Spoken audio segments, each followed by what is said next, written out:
Budi? Ustaz, ayah Ana tuh diminta koleganya untuk membantu mengelola sebuah pasar.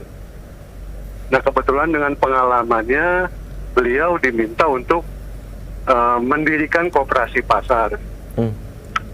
Nah, Ana tanya ke orang tua Ana, ke Bapak Ana, koperasi pasar itu apa yang mau dikelolanya? Ternyata koperasi simpan pinjam, bantuan modal.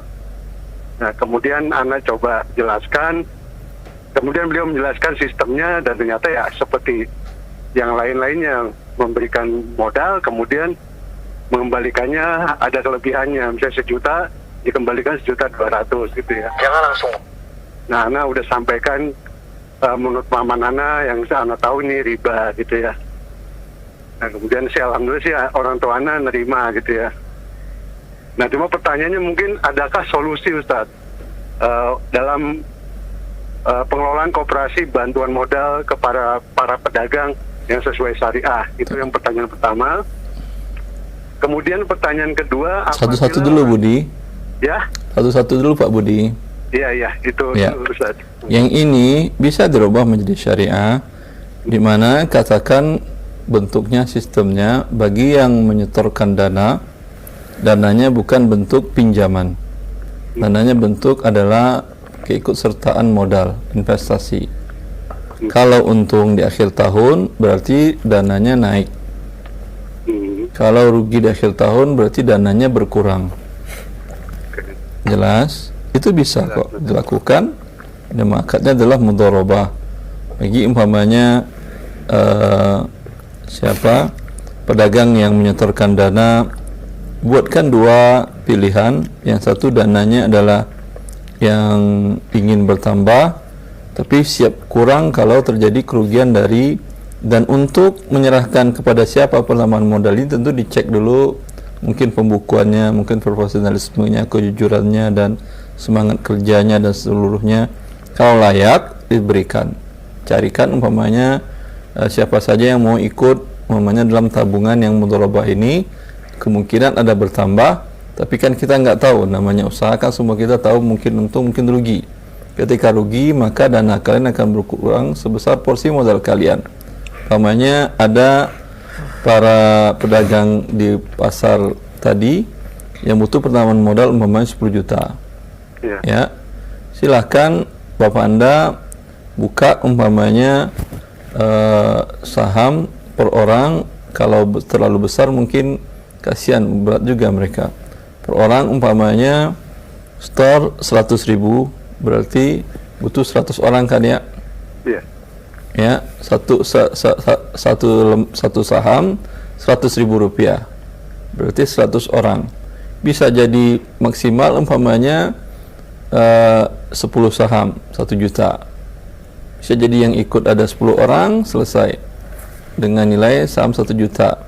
Bisa jadi ikut 50 orang, begitu. Setelah terkumpul, dan tugas Bapak Anda sebagai pengelola mengecek apa kelayakan orang ini.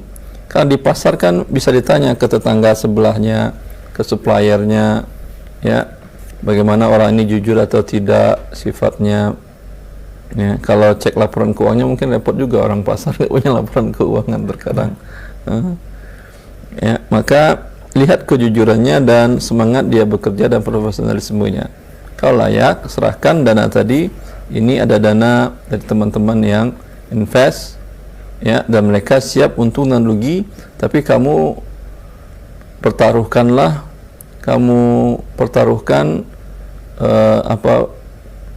reputasi kamu dalam dagang. Kalau rugi mereka siap rugi, tapi kedepannya mungkin mereka tidak akan mau membantu Anda sama sekali dalam invest ini. Tapi kalau tahun ke depan kamu maksimal dan alhamdulillah dapat keuntungan, tentu kedepannya kalau butuh dana berapapun mereka akan siap ketika dana mereka bertambah. Maka bagi yang penerima modal dia dapatkan dengan cara halal bukan dengan riba, berarti insya Allah akan diberkahi usahanya. Bagi yang investor maka akan diberkahi pertambahan hartanya. Dan bagi orang tua Anda mempertemukan dua orang dalam kebaikan mencari rezeki Allah Azza wa Jal. Andai pun dia tidak dapat fee, dia boleh dapat fee dari hal itu.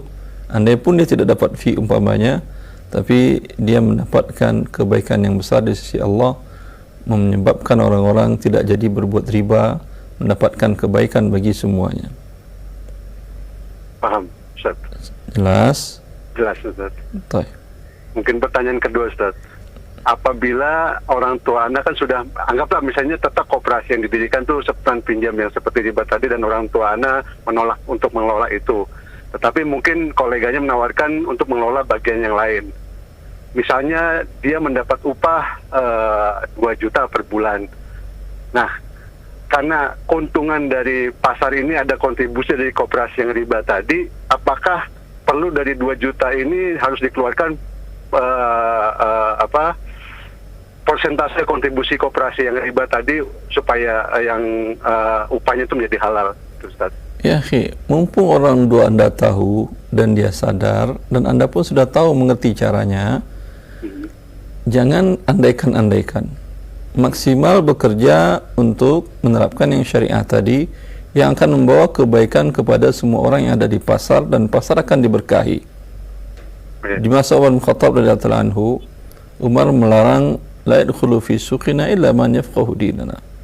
Tak boleh masuk ke pasar ini kecuali orang yang mengerti agama kami tentang transaksi muamalat.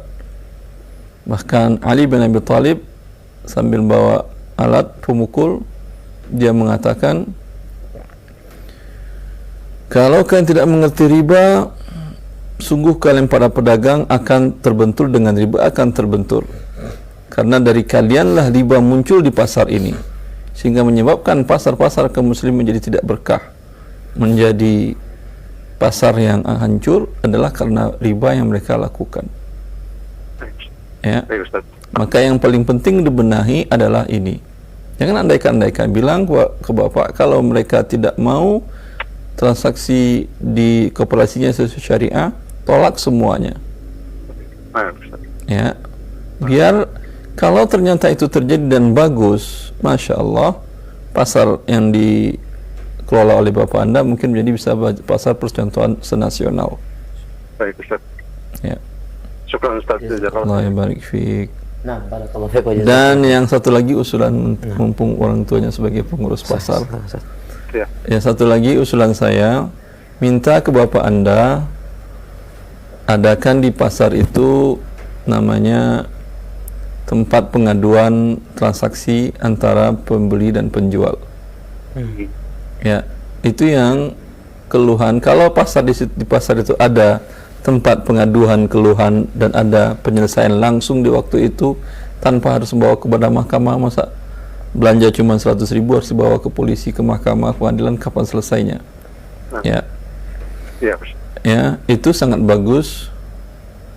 Minta adakan umpamanya seorang yang mengerti ilmu syar'i duduk di sana, ya bagaimana masalah gajinya atau itu uruslah bagaimana baiknya, ya, yang dia secara syar'i bisa menentukan dan bisa mengajarkan juga para pedagang tadi. Apalagi kalau di pasar tadi ada musola atau masjid, pada saat sholat zuhur tadi dia bisa memberikan ceramah 10 menit atau 14 jam tentang akad-akad yang dibenarkan oleh syariat dan bagaimana mendapatkan harta dengan yang halal dalam berdagang tadi dan mendapatkan keberkahan. Itu juga sangat penting. Dan di masa kaum muslimin dari awal, orang seperti ini ada di pasar-pasar kaum muslimin ditunjuk oleh negara. Ya. Negara menunjuk seperti ini, dan bahkan per pedagang punya dewan syariah sendiri. Ya. Dr. Nazir Ahmad dalam salah satu bukunya menukil dari salah satu ulama dalam mazhab Maliki pada abad ke-7 Hijriah, masih belum terlalu jauh, sekitar 7 abad yang lalu.